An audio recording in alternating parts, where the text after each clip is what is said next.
जय श्री राम। कैसे पॉसिबल है कि नाम जाप से हमें सब कुछ मिल सकता है? अगर ऐसा है तो क्या मैं कर्म करना छोड़ दूं, केवल और केवल नाम जाप करूं और मुझे सब कुछ मिल जाएगा? क्या इतना आसान है कि नाम जाप करूं और कुछ ना करूं और मुझे सब मिल जाएगा? ये तो बहुत ही आसान है, पर इसमें अपना इंटरेस्ट कैसे बिल्ड करूं? ऐसे क्वेश्चन आप भी सोचते हो, आपके दिमाग में भी आता है, तो इस वीडियो को लास्ट तक ज़रूर देखिएगा। इस वीडियो में मैं आपको बताऊंगी कि कैसे आपको केवल और केवल नाम जाप से सब कुछ मिल सकता है और कैसे आप इसमें अपना इंटरेस्ट बिल्ड कर सकते हो, कैसे आप अपने नाम जाप को बढ़ा सकते हो। तो मेरे वीडियो को लास्ट तक ज़रूर देखिएगा और सब्सक्राइब करिएगा। तो सबसे पहला क्वेश्चन ये है कि नाम जाप से हमें सब कुछ मिल सकता है? तो बिल्कुल, बिल्कुल मिल सकता है, 100% मिल सकता है। इसमें 1% का भी ना शक नहीं है। इसे ऐसे समझते हैं, आपने जैफरी कैगल के बारे में सुना है? वही जिन्हें आज हम कृष्णदास जी के नाम से भी जानते हैं, वही जिनको एक टाइम पे गाना बजाना कुछ भी नहीं आता था। उनको गाना तक नहीं आता था और वो इस लाइन से कोसों दूर थे, पर आज वो हमारे कीर्तन गाते हैं, भजन गाते हैं, हमें भजन सुनाते हैं। कैसे कैसे पॉसिबल है कि एक व्यक्ति जिसे गाना बजाना तक नहीं आता था, आज उन्हें दुनिया भर के लोग जानते हैं? एक टाइम था जब कृष्णदास जी के पास कुछ भी नहीं था। वो बेघर हो चुके थे, खाने के लिए पैसे नहीं थे, उन्हें अपने लाइफ में कुछ पता नहीं चल रहा था। यहाँ तक कि वो ड्रग्स लेने लगे, नशे करने लगे, सब कुछ करते थे। पर ये कैसे हो गया कि अचानक से वो लाइफ में इतना ग्रोथ पाए और सारा कुछ चेंज हो गया उनके लाइफ में? कैसे? तो जब हम सभी ने सुना है नीम करोली बाबा के बारे में, नीम करोली बाबा को आज दुनिया भर के लोग जानते हैं, जिन्होंने ना कभी कभी किसी को कोई प्रवचन दिया, ना उनके कभी कीर्तन आए, ना उन्होंने कभी सत्संग किया, कुछ भी नहीं किया, पर आज उन्हें देश भर के लोग जानते हैं। आज उन्हें दुनिया भर के लोग जानते हैं। उनसे मिलने के बाद ही जैफरी कैगल बन गए कृष्णदास जी, जिन्हें जिन्हें नीम करोली बाबा ने कहा था कि तू जा, भजन सुना, भक्ति सुना, लोगों को गाने सुना। कृष्णदास जी सोचने लगे कि मुझे ये सब तो आता ही नहीं है, मुझे गाना आता ही नहीं है, कैसे पॉसिबल है? पर आज वो इतने सारे गाने गा रहे हैं, इतने भजन सुना रहे हैं, इतने सत्संग सुना रहे हैं। उनके आप भजन सुनोगे ना, आपको इतना शांति महसूस होगा, इतना अच्छा लगेगा। वो शिव जी के गाने गाते हैं, हनुमान चालीसा गा रहे हैं, वो राम जी के भजन गा रहे हैं। कैसे पॉसिबल हो गया? आज उन्हें कई अवार्ड्स मिल चुके हैं। ये सब कैसे पॉसिबल हो गया? आज भी वो राम जी के नाम को जपते हैं, आज भी वो हनुमान चालीसा गा रहे हैं, आज भी वो शिव जी के भजन सुना रहे हैं। अगर नाम में इतनी शक्ति नहीं होती तो कैसे? क्यों आज भी जो हमारे संस्कृति के नहीं है, कल्चर से कोसों दूर रहने वाले व्यक्ति कैसे हमारी संस्कृति से जुड़ गए? पर हम अपनी चीजों पे डाउट कर रहे हैं। तो नाम जाप से मिल सकता है। उन्होंने क्या किया? नीम करोली बाबा ने ही उन्हें क्या दिया? उन्होंने कहा कि जादू, भजन सुना, आज वो इतने फेमस है। वही तो हमारे प्रेमानंद जी महाराज, दूसरे संत हमें वही तो बोल रहे हैं कि तुम नाम लो, सब कुछ मिल जाएगा, पर हमें विश्वास नहीं होता है। आप दिल से पुकारो। दूसरा क्वेश्चन है, क्या हमें कर्म करना छोड़ देना चाहिए? अगर नाम जब से ही हमें सब कुछ मिल जाएगा तो क्या हम कर्म करना छोड़ दें? कर्म करना छोड़िए मत, मैं ये नहीं कहती हूँ कि आप कर्म करना छोड़ दें, पर हाँ, नाम जाप से आपको अपने लाइफ में डायरेक्शन मिलता है। अगर आज आपको आपका डायरेक्शन नहीं पता है कि मुझे किस तरफ चलना है, क्या करना है, लाइफ में क्या पाना है, मेरे क्या गोल्स है, ये सब कुछ नहीं पता है, तो वो सब कुछ आपको नाम जाप से मिलता है। ऐसे कई ऐसे लोग हुए जिन्हें अपने लाइफ का डायरेक्शन नहीं पता है, जो चलते चलते अपने डायरेक्शन से भटक चुके थे, पर नाम जाप की वजह से वो अपने डायरेक्शन को पार किया। उनको पता चला कि मेरा डायरेक्शन क्या है, मेरी मंजिल क्या है। अगर हमारी तरह ही आज कृष्णदास जी सोचते कि अरे, इनको तो शायद पता ही नहीं है कि मुझे गाना बजाना तो आता ही नहीं है, तो क्या आज वो इतना फेमस होते? सबसे इंपॉर्टेंट चीज़ है विश्वास। आज मान लो कि आप कुछ चीज़ सोच रहे हो, आप चाहते हो कि मैं इस फील्ड में जाऊं या इस फील्ड में जाऊं, कंफ्यूज हो आप नाम जाप करने लगोगे ना, ना डायरेक्शन पता चलने लगता है। आपके जो रास्ते बंद है, जो आपको लगता है कि यहाँ से चलना मेरे लिए पॉसिबल नहीं है, वो रास्ता बनना शुरू हो जाता है। आपको पता भी नहीं चलेगा कि कैसे, कब हुआ, पर होने लगता है। ये चमत्कार है नाम जाप में। पर हम लोग क्यों, कैसे, इसके पीछे साइंस क्या है, साइंटिफिक रीजन नहीं है, हम इसमें उलझ जाते हैं। हम अपने आप को ना बहुत ज़्यादा समझदार समझने लगते हैं। हमें लगता है कि हम पढ़े लिखे हैं, तो बिना रीजन के कुछ नहीं, मुझे हर चीज़ के पीछे रीजन चाहिए। हर चीज़ के पीछे रीजन ढूंढना बंद कर दीजिए।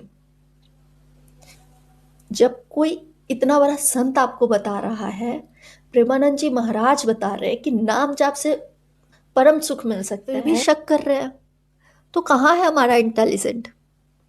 जब इतने बड़े संत कुछ एक्सपीरियंस किया तभी तो वो हमें गाइड कर रहे हैं ना। उनके अंदर कोई तो लालच नहीं है कि हमें कुछ देकर या बता रहे हैं, या वो हमसे कुछ चाहते नहीं। तो क्यों उनके बात हम नहीं मान रहे हैं? आप कर्म, बहुत लोग बोलते हैं कि अरे यार ये सब बकवास है, क्या सब कुछ काम धाम छोड़कर बस यही नाम जाप करूँ और मुझे मिल जाएगा। ये कौन सी बात है? मैं कहती हूँ कि मिल जाएगा। अगर आज आपको पता नहीं है कि मुझे किस डायरेक्शन में जाना है, तो आप कर्म कैसे करोगे?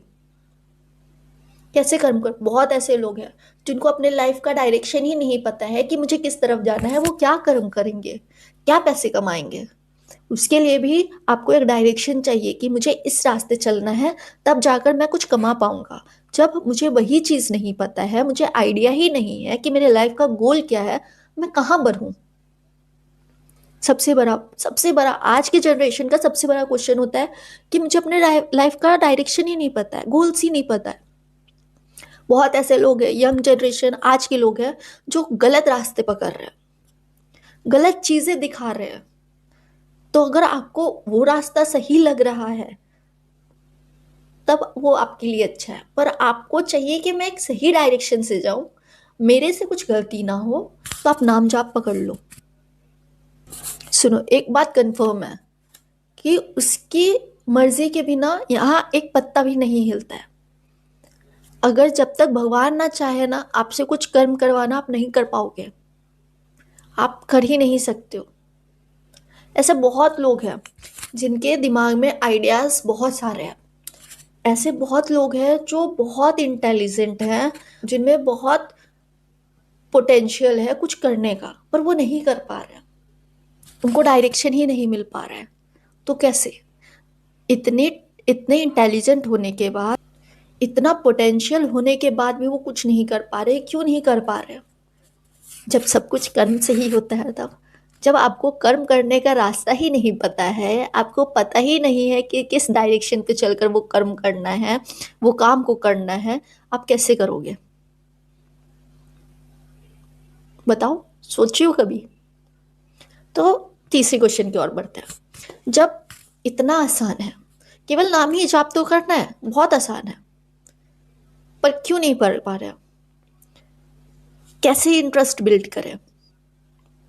तो इस पे प्रेमानंद जी महाराज कहते हैं, भजन न होए संग बिनु, भजन बिना नहीं प्रेम, छिनऊ भजन न छारिए, धरियो आधु नेम। आप नाम महिमा सुनना शुरू करो डेली। आप किसी ऐसे गुरु के प्रवचन सुनो, ऐसे संत के बानी सुनो जिसमें नाम जप की महिमा बताई गई हो। ऐसे बुक्स पढ़ो जिसमें नाम की महिमा बताई गई हो, जिसमें बताया गया हो कि कैसे लोगों का कल्याण हुआ, कैसे नाम जाप से उनका जीवन चेंज हो गया, कैसे नाम जाप से लोगों को भगवान की प्राप्ति तक हो गई। ये सारी चीज़ें सुनो। जो चीज़ आप सुनोगे उसी चीज़ का मनन करना शुरू हो जाएगा। अच्छा, इसे ऐसे समझते हैं, आप मान लो कि आप कभी क्लब नहीं गए हो, आप रात को कभी घूमने बाहर नहीं गए हो, आपको कोई आकर बताता है, आप इंस्टाग्राम पे देखते हो यार नाइट क्लब क्या मस्त होता है, क्या मज़ा आ रहा है, क्या फ़न कर रहे हैं ये लोग। आपके मन में इच्छा जागने लगेगा कि यार एक बार तो नाइट क्लब जाना चाहिए, इतना मज़ा आता होगा ना। ये सारी थॉट्स हमारे अंदर आने लगती है, जबकि गए नहीं हो आप बस उस चीज़ को देखकर सुनकर सोच रहे हो। आपका कोई दोस्त गया है रात को घूमने अपने फ्रेंड्स के साथ, वो आपको आकर बताता है कि यार तू नहीं गया, कितना मज़ा हमने किया, क्या मज़ा आ रहा था, तू होता तो और मज़ा आता, एक्साइटेड फ़ील करता, इतना मज़ा आ रहा था, हम लोग को कोई रोक-टोक नहीं कर रहा था। आप ना वहाँ थे, ना आपने वीडियो देखा, ना कुछ। आपने क्या किया, बस केवल सुना और आपके मन में भी वो चीज़ आती है कि शिट यार, मैं क्यों नहीं था, मुझे भी जाना चाहिए था, मैं भी मज़े करता। होता है। तो यहाँ क्या हो रहा है, हम बस चीज़ों को सुन रहे हैं और हमारे मन में वो चीज़ें जाग रही है कि मैं भी वो चीज़ करूँ। उसी तरीके से जब आप नाम जाप के बारे में सुनना शुरू करोगे कि उसके जीवन में ऐसे चेंजेस आए, अरे उसको भगवान की प्राप्ति हो गई, उसे मोक्ष मिल गया, तो आपके मन में भी वो इंटरेस्ट जागना शुरू होगा कि एक बार तो मैं भी करके देखूं, क्या भगवान मुझे भी वो सौभाग्य देंगे कि नहीं देंगे। आपके अंदर वो आना खुद ब खुद शुरू हो जाता है। नाम जापना जितना आसान सुनने में लगता है कि नाम ही जाप तो करना है, कौन सा इतना टफ है। सुनना सुनने में बहुत आसान लगता है, इतना आसान है नहीं। जब आप करने बैठोगे ना, इतना टफ लगेगा कि आपको लगेगा कि यार आप 15 मिनट नहीं बैठ पाओगे एक जगह टिक कर। आपका मन इतना उतावलू हो जाएगा कि इधर भाग जाओ उधर भाग जाओ, कैसे भी इसको डिस्ट्रैक्ट करूं, कैसे भी इसको इस चीज से हटाकर किसी दूसरे चीज में लगाऊं। तो नाम जप इतना सुनने में आसान लग रहा है, इतना है नहीं। पर जब आप इन चीजों के बारे में सुनते हो, आप नाम जाप की जब आप नाम जाप की महिमा सुनते हो, संतवाणी सुनते हो, तब आपके मन में वो इच्छा तीव्र होती है। आपको बहुत कुछ मिल सकता है नाम जाप से। हाँ, लास्ट में मैं ये ज़रूर बताऊंगी कि नाम जाप से ना ये स्ट्रेंथ मिलेगा ना कि आपको लगेगा यार ये स्ट्रेंथ मेरे अंदर था, मुझे तो पता ही नहीं था। कभी कभी लाइफ में ना ऐसा सिचुएशन आता है ना जहाँ से लगता है कि अब नहीं हो पाएगा, वहीं पर जब आप नाम जाप करते हो ना तो आपके अंदर सिचुएशन कितना भी खराब क्यों ना हो, बहुत बुरा हो, मान लो एक सेकेंड के लिए ऐसा हो कि कोई रास्ता ना दिख रहा हो, पर जब आप नाम जाप करते हो, आप कुछ लगातार कुछ टाइम से नाम जाप कर रहे हो, तो आपके अंदर एक ऐसा कॉन्फिडेंस बिल्ट हो जाएगा ना कि आपको लगेगा कि ठीक है। उस समय आप रो लोगे, आप उस समय बहुत ज़्यादा दुखी हो जाओगे, पर कुछ सेकंड्स बाद आपको लगेगा कि हो जाएगा, निकल जाऊंगा मैं, मेरे ऊपर कोई ऐसा हाथ है जो मुझे इस चीज़ से निकाल देगा। आपको पता नहीं है कि आपके पास कोई ऐसी एनर्जी है कि नहीं है, पर आपके अंदर इतना स्ट्रेंथ आ जाएगा, आपको लड़ने की क्षमता इतनी बढ़ जाएगी कि आगे सब कुछ अच्छा हो जाएगा। हमारे साथ ऐसी शक्ति जुड़ जाती है, भगवान से ऐसा कनेक्शन जुड़ जाता है, वो इनडायरेक्टली हमें बहुत कुछ बता जाता है, इनडायरेक्टली हमें कुछ ऐसे मैसेज मिलने लगते हैं जो हमें पता नहीं चलता है उस टाइम पे। पर जब आगे आप जाओगे ना, सोचोगे कि यार ऐसा मुझे कुछ तो इंडिकेशन मिला था, ऐसा कुछ तो हिंट मुझे मिला था, तब आपको लगेगा। तो ये सब कुछ नाम जाप से होता है।